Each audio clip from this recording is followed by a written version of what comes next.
Bismillahirrahmanirrahim. Assalamualaikum warahmatullahi wabarakatuh. Pemirsa MTA TV yang dirahmati oleh Allah, puji syukur marilah kita panjatkan kehadirat Allah Subhanahu wa taala yang telah memberikan kita begitu banyak kenikmatan yang jika kita coba menghitungnya niscaya kita tidak dapat melakukannya. Selawat salam marilah kita haturkan kepada junjungan kita Nabi Muhammad sallallahu alaihi wasallam. Kembali lagi menemani aktivitas pagi Anda dalam program unggulan Fajar Hidayah bersama saya Fatih Hakil Muslim. Telah tergabung bersama kita melalui Zoom Ustadz yang akan mengampu Fajar Hidayah pada kesempatan pagi hari ini. Beliau adalah Ustadz Profesor Amir Husni. Mari kita sapa beliau. Assalamualaikum Ustadz.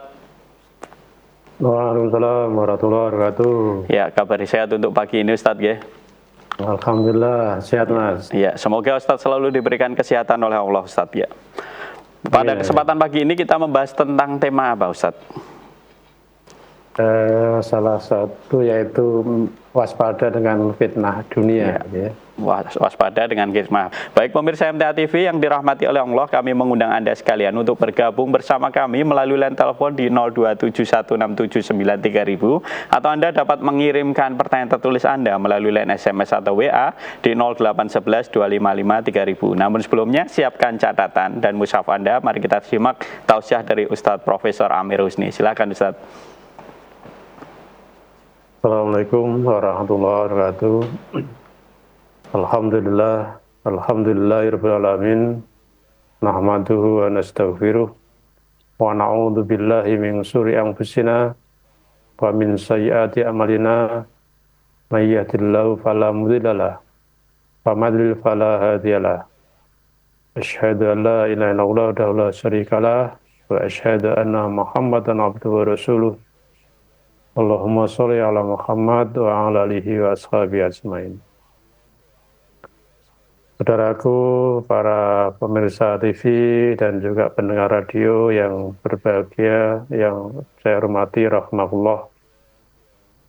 Syukur sudah sepantasnya kita senantiasa panjatkan kehadirat Allah Ta'ala, karena sampai saat ini Allah masih memberikan kepada kita begitu banyak kenikmatan, ya. Nikmat tersebut baik yang kita minta maupun juga tidak kita minta. Karena itu pada pagi hari ini atas nikmat Allah, ya, kita tadi dibangunkan dari tidur kita, mati yang sementara. Ya. Karena itu orang yang beriman tentunya salah satunya adalah bisa merasakan nikmat Allah dan juga mensyukurinya. Sahabatku, pemirsa dan pendengar yang berbahagia Allah, dalam Al-Quran surat Al-Anbiya ayat 35, ya, di sana Allah berfirman, A'udzu billahi minasyaitonir rajim. Bismillahirrahmanirrahim. Kullu nafsin dha'iqatul maut wa nabluukum bisyarri wal khairi fitnah wa ilaina turja'un. Sesungguhnya setiap yang berjiwa dia akan mengalami kematian, dan kami akan menguji kamu, ya, dengan sesuatu yang menyenangkan dan juga sesuatu yang menyusahkan. Ya. Itu semua adalah sebagai ujian, sebagai fitnah. Hanya kepada Allah kamu akan dikembalikan. Dalam ayat itu, ya, Allah ingatkan bahwa setiap yang jiwa itu akan mengalami kematian. Ya. Yang namanya yang berjiwa, setiap yang hidup pasti akan mengalami mati. Ya. Maka termasuk kita semua yang sekarang ini masih hidup, tentu akan mengalami kematian. Cuma kapan kematian itu datang, ya, kita semua juga tidak tahu. Oleh karena itulah pentingnya untuk selalu mewaspadai. Ya. Nah, kemudian di situ kami menguji kalian dengan keburukan dan kebaikan sebagai cobaan. Ya. Lihat di situ ya bahwa karena kita nanti akan mengalami kematian. Nah, dalam hidup ini kita harus persiapan, harus waspada, harus hati-hati, ya, bahwa kita dalam hidup ini selama kita masih hidup, maka di situ Allah katakan akan diuji. Ya. Wa nablukum bisyarri wal khairi fitnah. Ya.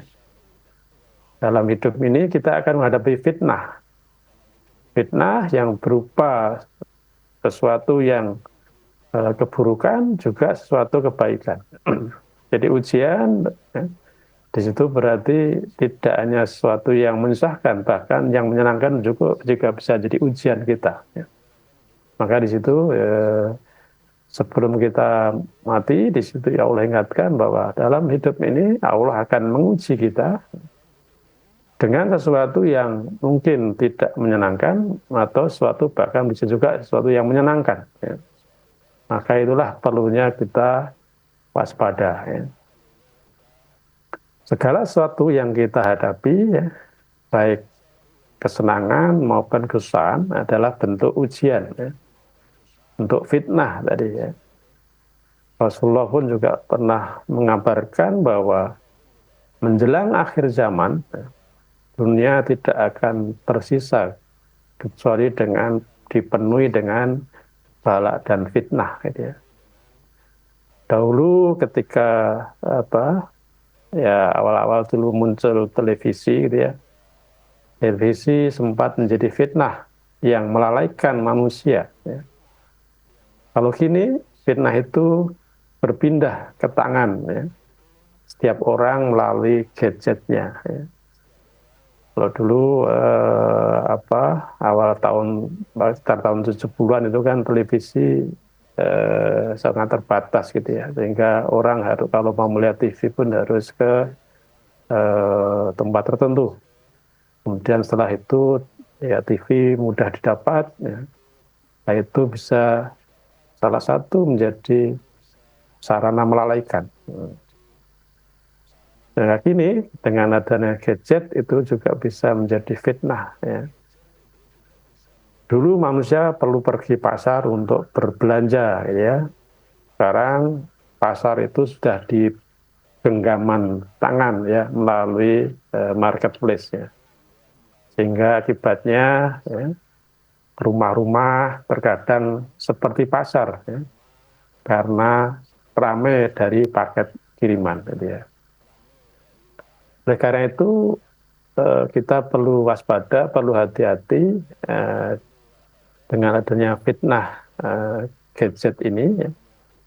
Paling tidak ada 2 fitnah yang perlu kita perhatikan. Ya. Pertama adalah fitnah subhat. Ya. Banyak orang yang akhirnya bingung, ya, dalam beragama karena tidak berbekal ilmu. Ya. Contohnya muncul pandangan yang menyesatkan, ya, seperti jilbab tidak wajib atau semua agama sama, gitu ya. Jadi karena yang dilihat, yang dibaca, yang didengar itu adalah dari gadgetnya, dari media sosial, ya, yang mana di situ mungkin campur aduk, ya, sehingga muncul, ya, kalau terutama bagi yang tidak punya pedoman yang kuat, ya, tidak punya landasan yang kuat, tentunya akan menimbulkan subhat, ya, pengetahuan yang menyimpang. Ya. Rasulullah telah mengabarkan bahwa salah satu tanda kiamat adalah tersebarnya pena, yakni setiap orang bebas menulis dan berpendapat tanpa ilmu, termasuk dalam urusan agama. Ya. Nah, kalau kan di media sosial kan hampir dikatakan bebas, gitu ya. Sehingga ini kalau generasi penerus kita, termasuk kita, kalau tidak dilandasi dengan ilmu yang kuat, nah ini kalau hanya berdasarkan dari informasi dari gadget, tentunya akan mungkin akan terjerumus pada yang subhat. Ya. Kemudian fitnah yang kedua adalah fitnah syahwat. Ya. Fitnah ini berkaitan dengan syahwat, ya, terutama terhadap wanita, ya, harta dan kesenangan. Ya. Allah juga sudah berfirman bahwa dalam Al-Imran ayat 14 itu, Zuyina linnasi hubbus syahawati minan nisa wal banina wal mukontori dan seterusnya itu. Ya. Jadi kita lihat dengan gadget, jadi orang kabar dalam media sosial dan sebagainya dengan mudahnya mendatangkan ya, gambar-gambar, foto-foto yang atau bahkan video yang mana kalau dalam kita kembalikan pada Al-Quran ya, baik laki-laki maupun perempuan dalam surat An-Nur itu kan suruh menundukkan pandangan ya. Nah, dulu mungkin harus melihat orang wanita yang bukan mahram atau wanita katakanlah ya berpakaian tidak sempurna dulu harus ke mall, tempat-tempat wisata. Sekarang pun bisa dengan gadgetnya bisa melihat di situ ya. Jadi gadget kini menjadi sumber fitnah utama ya, syahwat ya, melalui tontonan, melalui iklan, melalui media sosial dan juga hiburan-hiburan tanpa batas ya. Dulu seorang harus keluar rumah untuk mencari maksiat ya. Sekarang maksiat itu hadir di genggaman tangannya. Karena itu ya dengan dunia saat ini, fitnah saat ini diantaranya adalah gadget yang ada pada kita itu bisa menjadi sumber fitnah ya. Fitnah syubhat maupun juga fitnah syahwat. Lalu bagaimana dengan untuk menghadapi itu semua ya. Nah, fitnah gadget ini nah, para ulama menggambarkan iman itu seperti kota ya, yang dikelilingi oleh 5 benteng. Ya. Musuh atau fitnah tidak bisa menembusnya kecuali jika benteng terluar rusak. Ya. Nah, di antara benteng-benteng itu ya, jadi bagaimana kita menghadapi fitnah tadi ya. Nah, di antaranya ada 5 hal yang perlu kita persiapkan ya. Yang pertama adalah adab ya. Belajar adab dalam Islam adalah tameng awal ya. Seorang muslim yang beradab tentunya dia akan meninggalkan hal-hal yang tidak bermanfaat ya. Adab adalah moral yang timbul dari proses pembelajaran dan pengajaran ya. Alias untuk bisa beradab tentunya ada pengetahuan ya. Karena itu untuk bisa menghadapi ya, tadi fitnah tadi diantara perlu pengetahuan ya. Salah satu contohnya gitu ya, dalam surat Al-Mu'minun itu kan disebutkan bahwa orang yang beriman itu a'udzubillahi minasyaitonir rajim walladzina hum 'anil lagwi mu'ridun. Orang beriman itu meninggalkan hal-hal yang tidak bermanfaatnya. Nah, masalah gadget tadi gitu ya, itu kan ada 2 sisi ya, sisi positif dan sisi negatifnya. Kalau orang yang bijak, orang yang beradab tentunya dia akan menggunakan dengan sebaik-baiknya, tentunya adalah sisi positifnya. Sampai dengan gadget tadi melalaikan, menghabiskan waktu, sehingga perbuatan sia-sia bahkan perbuatan dosa. Itu benteng pertama, yaitu adab. Ya. Untuk bisa beradab, tentunya tadi salah satunya dipengaruhi pengetahuan dan pengajaran. Maka orang yang senantiasa mempelajari Al-Quran dan Sunnah Rasulullah, ya, tentunya itu akan menjadi acuan dalam kehidupannya, termasuk bagaimana dia harus bersikap, apakah laku atau tidak. Dan benteng yang kedua adalah amalan-amalan sunnah. Ya. Kalau kita dalam kehidupan kita, aktivitas kita, ya, senantiasa bisa menjalankan amalan-amalan sunnah, maka amalan sunnah akan memperkuat ibadah wajib. Ya. Jika sunnah ditinggalkan, kewajiban akan menjadi rapuh. Nah, seseorang yang dia memperhatikan amalan-amalan sunnah, insya Allah juga amalan-amalan wajibnya akan diperhatikan. Ya. Nah, tapi kalau amalan-amalan sunnah itu mulai diremehkan, nah ini juga nanti juga bisa berpengaruh pada amalan-amalan wajib. Amalan wajib mungkin hanya sekedar kewajiban, gitu ya. Tapi kalau seorang kok bisa menjalankan amalan-amalan sunnah dengan baik, ya, maka insya Allah akan menjadi benteng, ya, bagaimana menghadapi fitnah gadget tadi. Ya. Kemudian yang benteng yang ketiga adalah kewajiban, ya. Alias menjalankan amalan-amalan wajib, ya. Sholat 5 waktu, puasa Ramadan, ya, dan kewajiban-kewajiban lain harus jaga agar tidak runtuh. Ya. Lalu ya, kewajiban-kewajiban itu juga dijalankan dengan sebaik-baiknya. Salah satunya adalah sholat 5 waktu. Ya. Inna sholata tanha anil faksa wal mungkar. Sesungguhnya orang yang mendirikan sholat itu, ya, dia akan tercegah dari perbuatan keji dan mungkar. Dari gadget banyak tidak sedikit ya akhirnya terlibat, terjatuh pada, terjerumus pada perbuatan-perbuatan yang dilarang. Dari gadget itu ya terjerumus pada takrobuz zina, mendekati zina. Padahal jelas ya dalam Al-Quran disebutkan wala takrobuz zina, janganlah kamu mendekati zina. Sehingga gadget ini bisa menjadi salah satu sumber untuk bagaimana melakukan perzinaan. Dimulai hanya dari media sosial, ya. Awalnya dari media sosial, kemudian bisa timbul perzinaan. Ya. Karena itu kalau kewajiban-kewajiban yang Allah berikan, di antara sholat itu dijalankan dengan sebaik-baiknya. Sholatnya itu bisa mencegah, ya, sholat yang baik tentunya bisa mencegah dirinya dari perbuatan keji dan mungkar. Ya. Maka Allah juga akan terbentengi. Oleh karena itu kalau kita dengan gadget kok masih terjumur di sana, kita cenderung untuk menggunakan hal-hal yang negatif, ya. Berarti bisa kita lihat sholat kita seperti apa. Maka dengan menjalankan kewajiban yang sebaik-baiknya, tentunya itu akan menjadi benteng dari fitnah gadget tadi. Ya.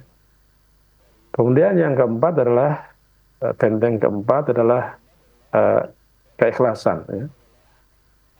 Ibadah tanpa keikhlasan mudah digerogoti oleh riya dan juga kemunafikan. Ya. Kalau segala sesuatu yang kita jalankan itu betul-betul ikhlas, tentunya kita akan terhindar dari fitnah gadget tadi ya. Terhindar dari fitnah subhat maupun terhindar dari fitnah syahwat ya. Karena apa? Kalau seorang itu yang namanya ikhlas, itu kan berarti setiap yang dilakukan itu dalam rangka mendapatkan ridha Allah. Ya.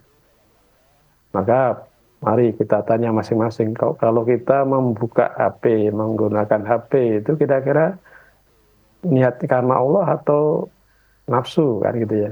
Nah ini kalau saya buka YouTube ini karena ingin dapatkan pengajian dan sebagainya gitu ya. Ingin dapatkan ilmu tentang agama yang tentunya dari ilmu yang sahih dan sebagainya. Sehingga itu insya Allah jadi amal gitu ya, karena Allah ya. Karena sesuai dengan ajaran Islam.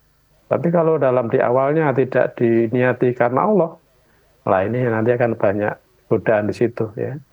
Terutama kalau tidak diniatkan karena Allah tentunya adalah motivasi utamanya nafsu. Kalau sesuatu yang dilakukan motivasi nafsu, lah ini inna nafsa la'amaratun bisu ya. Maka benteng keempat adalah keikhlasan. Bahwa apa yang kita lakukan termasuk kita menggunakan gadget, membuka media sosial, membuka macam-macam video dan sebagainya, itu bagaimana tujuannya adalah karena Allah, mendapatkan ridhonya Allah. Kemudian benteng yang terakhir, benteng kelima, yaitu akidah. Ya. Seseorang akan tadi ikhlas, kemudian menjalankan kewajiban dengan sebaik-baiknya, menjalankan amalan sunnah, dan juga beradab tadi kalau akidahnya adalah lurus. Ya. Maka kalau seorang ya, orang yang beriman itu kan diantaranya adalah akidahnya lurus. Orang yang soleh itu adalah akidahnya lurus. Ya. Maka perlu selalu bagaimana memperhatikan iman kita, ya, bahwa hanya Allah yang menciptakan kita, menguasai kita, dan kepadanya Allah semuanya akan kembali. Ya. Sehingga dengan akidah yang kuat, yang lurus dan kokoh, itu akan juga menjadi benteng kita. Kalau kita yakin bahwa hanya Allah lah, gitu ya, maka tentunya kita akan terjaga. Kita melihat walaupun di dalam kamar sendiri, ya, gadget, tapi ingat bahwa Allah itu bersama kita, Allah bersama kita. Itulah 5 hal yang menjadi benteng. Mudah-mudahan kalau itu ada pada kita, mudah-mudahan akan terjaga dari fitnah dunia, terutama adalah fitnah gadget tadi. Demikian, mudah-mudahan bermanfaat. Kita salam, waktu saya kembalikan. Ya, baik. Terima kasih Ustadz. Pemirsa MTA TV yang dirahmati oleh Allah, kami mengundang Anda sekalian untuk bergabung bersama kami melalui line telepon di 02716793000 atau Anda dapat mengirimkan pertanyaan tertulis Anda melalui line SMS atau WA di 08112553000. Namun sebelumnya kita simak informasi yang berikut ini. Bismillahirrahmanirrahim, pemirsa MTA TV yang dirahmati oleh Allah, kita kembali lagi dalam program Unggulan Fajar Hidayah. Kali ini bersama dengan Ustadz Profesor Amir Husni. Kami mengundang pemirsa sekalian untuk bergabung bersama kami melalui line telepon di 02716793000 atau Anda dapat melakukan panggilan WA di 08112553000. Untuk kesempatan pertama di sesi kali ini kita ke pertanyaan tertulis dulu Ustadz. Dari hamba Allah ini Ustadz, mohon bertanya, adik saya itu magang di suatu rumah sakit umum bagian marketing. Dia diminta untuk membantu dekorasi pernak-pernik Natal. Mau menolak, namun cuma anak magang dan 3 orang termasuk adik saya. Dan semua muslim Ustadz. Kami niatkan untuk mendesain dengan tidak ada simbol-simbol keagamaan Ustadz, hanya simbol umum saja. Juga kami niati hati kami untuk tetap lurus, tidak ada unsur tasabuh atau membantu perayaan agama lain. Mohon pencerahan Ustadz, apakah yang dilakukan adik saya itu sudah benar Ustadz? Mohon tausiahnya. Ini kan magang di tempat, di rumah sakit ya, bagian marketing ya. Ini kan rumah sakitnya, saya kira rumah sakit apa ya? Secara prinsip kalau bisa menghindari itu lebih baik. Ya. Jadi kami juga berupaya untuk mendesain, membuat katakanlah background atau ya tempat dekorasinya tadi. Kalau tidak ada simbol-simbol agama, apakah bisa itu? Ya, kalau bisa ya mungkin salah satu yang ya upaya paling lemah gitu. Jadi kalau kita mendapatkan sesuatu ya, di mana itu tentunya tidak sesuai dengan akidah kita, kalau bisa menghindari ya. Kalau tidak bisa menghindari itu ya tadi seminimal mungkin gitu ya, minimal mungkin ya. Maka ini sebenarnya kalau dilihat dari magangnya dengan acara itu sebenarnya kan tidak berhubungan secara langsung gitu ya. Hingga ini jadi semaksimalnya ya, kalau bisa menghindari lebih baik. Jadi kalau tadi ya namanya terpaksa gitu ya, paksa kemudian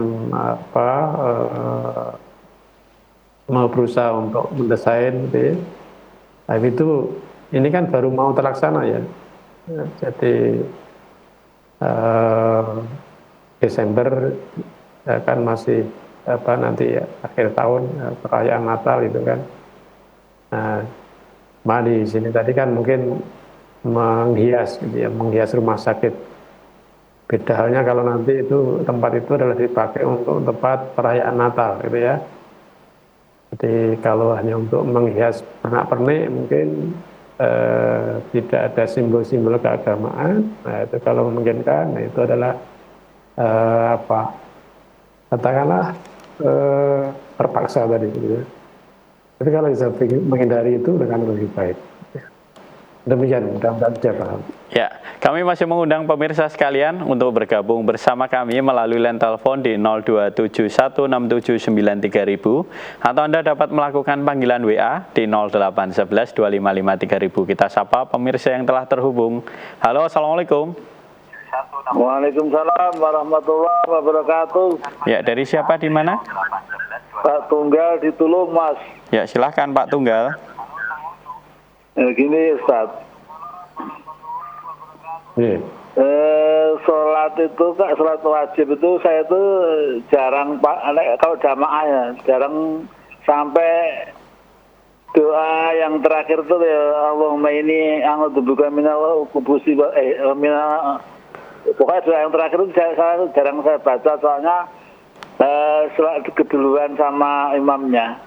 Tapi kalau sholat sunnah itu saya juga kadang baca, kadang tidak, yang itu apa, yang doa terakhir itu aja.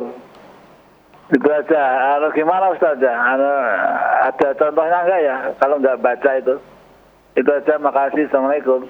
Waalaikumsalam warahmatullahi wabarakatuh. Jadi di sebelum salam itu kan ada doa ya. Allahumma inni a'udzubika min adzabil qabri wa min adzabin nari wa min fitnatil mahya wal mamati wa min fitnatil masyiid dajjal gitu ya. Itu kalau dari segi katakanlah rukun begitu ya memang bukan kewajiban gitu ya. Jadi kalau kita lihat bagaimana Rasulullah sholat ya. Rasulullah itu kalau sholat dalam ya salah satu dituntutkan adalah sebelum salam itu membaca doa itu ya. Dan itu kan salah satu terhindar dari fitnah hidup maupun mati, termasuk fitnah dajjal tadi ya. Jadi ya sebaiknya dibaca itu ya. Jadi kalau kita mau ikut Rasulullah ya, semaksimalnya ya, maka di situ hendaknya ya dibaca gitu ya. Kan kalau katakanlah berjamaah gitu ya, kan walaupun imam sudah salam, kita membaca dulu kan nggak apa-apa ya, nanti kita salamnya, yang penting jangan salamnya mendahului imam kan gitu. Sehingga di sini baik dalam sholat sendirian maupun berjamaah, dalam setiap sholat maka langkah baiknya kalau itu tetap dibaca. Nah, itu salah satu yang dituntunkan Rasulullah dalam sholat ya. Ana shollu kama ra'aitumuni usolli, sholatlah kamu sebagaimana aku Rasul sholat ya. Nah, salah satu bacaan yang baca Rasulullah adalah doa di situ ya, doa sebelum salam itu, sehingga semaksimalnya kita baca di situ. Demikian Mas Tunggal. Ya, kita ke pertanyaan tertulis selanjutnya Ustadz dari Ibu Suwati di Sulawesi Selatan. Ustadz, tidak lama lagi kan tahun baru. Pada malam tahun baru kami tidak merayakan karena sudah mengetahui ilmunya. Namun saudara saya pada tanggal 1-nya mengajak liburan. Bagaimana yang demikian Ustadz? Apakah itu juga termasuk merayakan? Mohon tausiahnya Ustadz. Ya, tanggal 1 Januari itu kan tanggal merah gitu ya. Tanggal merah berarti tanggal libur. Nah, libur kan sebetulnya nggak masalah ya. Tidak terkait dengan apakah itu tanggal 1 Januari atau katakanlah pas libur Idul Fitri dan sebagainya. Tapi secara prinsip ya, yang kalau libur kita liburan boleh saja gitu ya. Tapi tadi jangan sampai bahwa ini karena merayakan ya. Ini yang biasanya yang merayakan kan malam harinya, pergantian tahun baru gitu ya, jam 00 kemudian ditandai dengan ya pesta dan sebagainya, kembang api ataupun ya yang lain-lain. Nah situ kan ya jelas itu nyangkut tadi yang janganlah kamu ikut-ikutan tadi ya. Ya kalau tanggal 1-nya kebetulan hari libur, kita liburan ya boleh saja kan. Maka tadi yang penting niatnya jangan karena memperingati, merayakan ataupun meramaikan. Kalau tujuannya meramaikan 1 Januari ya itu beda lagi. Tapi kalau tujuannya libur, untuk hiburan, ya, jadi rislah gitu ya, ya maka diniati bahwa saya kenapa rislah gitu ya. Itu tentunya bagaimana rislah kita, liburan kita juga dalam ridho Allah. Demikian, mudah-mudahan dipahami. Ya, kami masih mengundang pemirsa sekalian untuk bergabung bersama kami melalui line telepon di 02716793000 atau Anda dapat melakukan panggilan WA di 08112553.000. Kita ke pertanyaan selanjutnya, Ustadz. Ustadz, saya ingin menanyakan tentang rumah tangga. Bagaimana kalau rumah tangga, orang di rumah tangga itu sering bertengkar terus? Apakah tetap dipertahankan rumah tangganya atau bagaimana, Ustadz? Atau dilanjutkan atau tidak? Mohon tausiahnya, Ustadz. Iya, ini rumah tangga kok bertengkar terus gitu ya. Padahal tujuan berumah tangga katanya kan biar sakinah, gitu ya, tentram. Nah, tadi salah satu fitnah dunia untuk menghadapinya adalah ikhlas gitu ya. Ini kalau dalam rumah tangga kok banyak pertengkaran, saya yakin tidak ada unsur ikhlas di situ. Apa yang dilakukan suami kepada istri bukan landasannya karena Allah. Apa yang dilakukan istri kepada suami juga landasannya bukan karena Allah. Kalau landasannya yang nafsu, masing-masing ego, mengandalkan nafsunya, egonya, ya tentunya bisa tidak ketemu tadi. Nah, kalau tidak ketemu, akhirnya banyak pertengkaran tadi. Padahal jelas kalau dilihat dari kacamata agama, bagaimana orang bertakwa misalnya, orang bertakwa itu memaafkan, ya, kemudian juga menjaga amarah. Nah, tentunya kembali lagi pada tujuan berumah tangga itu apa. Masing-masing tujuannya karena Allah atau bukan.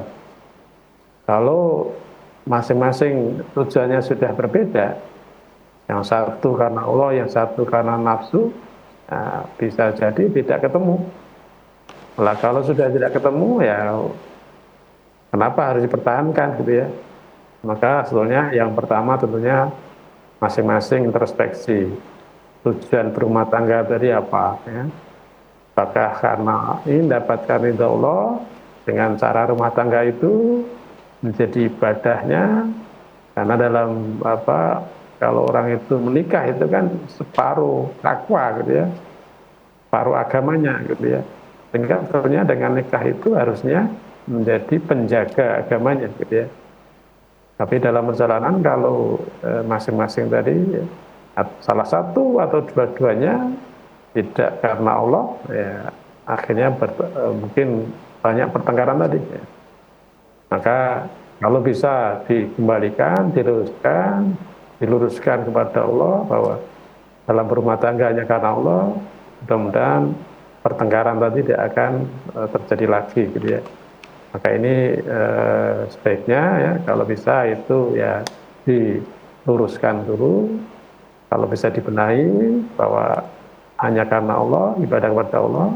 Nah, tapi kalau tidak bisa ya boleh dilanjutkan yang namanya perceraian. Walaupun itu sangat dihindari, sangat dibenci oleh Allah. Demikian, mudah-mudahan dipahami. Ya, kita ke pertanyaan selanjutnya Ustadz dari Pak Supriyono yang ada di Batang. Saya pernah dengar apa yang kita terima atau alami, baik yang buruk itu karena dari tangan Allah, sedangkan yang buruk itu dari kita sendiri. Bagaimana dengan banjir? Saudara kita yang terkena korban banjir akibat dari perbuatan orang lain atau penerbangan liar oleh orang lain, itu apakah juga korban atau juga pelaku, Ustadz? Mohon tausiahnya. Ya. Kita memang dalam Al-Quran itu juga diingatkan untuk waspada ya, waspada terhadap bencana atau azab ya, yang datang ya karena memang dari orang zalim gitu ya. Dalam surat Al-Anfal ayat 25 ya disebutkan A'udzubillahi minasyaitonirrajim. Bismillahirrahmanirrahim. Wattaqu fitnatal la tusibannal ladzina zalamu minkum khassah. Wa'lamu annallaha syadidul 'iqab. Dan pelihara dirimu dari siksaan yang tidak hanya menimpa orang-orang yang zalim saja di antara kalian. Ketahuilah bahwa Allah sangat keras siksanya. Jadi dalam hidup ini ya, perlunya satu amar ma'ruf nahi mungkar ya. Kalau kita melihat kemungkaran, tidak beresan, itu kan perintahnya adalah untuk mengingatkan. Ta'awanu 'alal birri wat taqwa wa la ta'awanu 'alal itsmi wal 'udwan ya. Kalau itu sudah kita jalankan, kemudian masih juga ada orang-orang yang zalim tadi gitu ya, buat kerusakan dan sebagainya. Nah memang kalau Allah sudah katakanlah akibat kerusakan itu, akibat berbuat zalim itu ya, kalau terjadi tidak hanya menimpa pada orang yang zalim saja gitu ya. Maka bisa jadi orang-orang yang soleh pun juga terkena di situ. Nah, namun demikian tentunya kalau Allah sudah mendatangkan katakanlah bencana, ya, tentu antara orang yang zalim dengan yang tidak zalim tentunya di hadapan Allah juga berbeda kan gitu. Maka ini di situ pentingnya kita dalam hidup ini wala tamutunna illa wa antum muslimun. Kita jangan sampai mengakhiri hidup kita dalam keadaan tidak berserah diri kepada Allah. Alias perlunya selalu dalam hidup ini adalah bagaimana menjadi amal soleh kita. Untuk jadi amal soleh kita maka harus ikhlas. Yang namanya ikhlas itu apa yang kita lakukan hanya karena Allah. Nah, sehingga kalau apa yang kita lakukan itu selalu karena Allah, ya, kalaulah ajal itu ya, datang sewaktu-waktu, kita dalam kondisi pasrah kepada Allah, dalam kondisi taat kepada Allah. Sehingga tadi kalau tiba-tiba ya ada katakanlah terkena musibah, ya, kena banjir, ya, sedang tidur kok ada banjir datang, ya, sehingga merenggut nyawanya, ya mudah-mudahan kalau waktu tidurnya juga pasrah kepada Allah, niat karena Allah, menjadi amal solehnya, sehingga tidurnya pun dalam kondisi pasrah kepada Allah. Nah itu semua maka perlunya kita selalu waspada ya, waspada bahwa segala sesuatu bisa terjadi pada kita. Kemudian tadi perbuatan orang yang zalim tadi kalau terjadi Allah mendatangkan katakanlah balasan itu tidak hanya pilih-pilih orang yang baik, orang yang zalim saja, tapi bisa menimpa pada semua orang. Ya. Maka perlunya yang tentunya kita bagaimana selalu dalam jalan Allah. Ya. Mari kita aktivitas kita setiap kita menjalankan sesuatu kita jadikan amal soleh. Ya. Sehingga sewaktu-waktu ajal datang kepada kita, insya Allah dalam keadaan husnul khotimah di situ. Demikian mudah-mudahan jadi paham. Ya, itu tadi pertanyaan terakhir pada Fajaridah kali ini. Sebagai penutup Ustadz, mungkin penekanan terkait materi, silahkan Ustadz. Baik, sahabat sekalian, para pemirsa TV dan pendengar radio yang berbahagia Allah. Jadi fitnah dunia itu bermacam-macam, termasuk dari gadget kita itu bisa menjadi fitnah ya, yaitu fitnah syubhat maupun juga fitnah syahwat ya. Maka kita kalau menghadapi ya, atau kita siap-siap bahwa hidup ini adalah ujian, dengan gadget itu menjadi sumber ujian, tentunya kita akan waspada ya. Kalau kita waspada, bagaimana akan diuji ya, bahwa kita dengan gadget itu bisa mendatangkan kesenangan, bisa juga sesuatu yang menyusahkan ya. Maka orang yang beriman tentunya akan selalu waspada, akan diuji dengan sesuatu yang menyenangkan ataupun juga yang menyusahkan. Kalau sesuatu yang menyenangkan, terus harapan dia bersyukur. Kalau dia sesuatu yang tidak diharapkan, maka dia sabar. Nah, maka kedua-duanya itulah orang yang beriman. Demikian mudah-mudahan kita senantiasa dalam keimanan sehingga kita bisa mempertahankan iman kita sampai akhir hayat kita. Assalamualaikum warahmatullahi wabarakatuh. Waalaikumsalam warahmatullahi wabarakatuh. Baik, terima kasih Ustadz atas tausiahnya. Semoga dapat menjadikan pelajaran, peringatan sekaligus kabar gembira bagi kita semuanya. Baik pemirsa MTA TV yang dirahmati oleh Allah, itu tadi program unggulan Fajar Hidayah pada kesempatan pagi hari ini bersama dengan Ustadz Profesor Amir Husni. Saya Fatih Akil Muslim, besertakan kru yang bertugas mohon undur diri. Alhamdulillahirabbil alamin. Subhanakallahumma wa bihamdika asyhadu alla ilaha illa anta astaghfiruka wa atubu ilaik. Wassalamualaikum warahmatullahi wabarakatuh.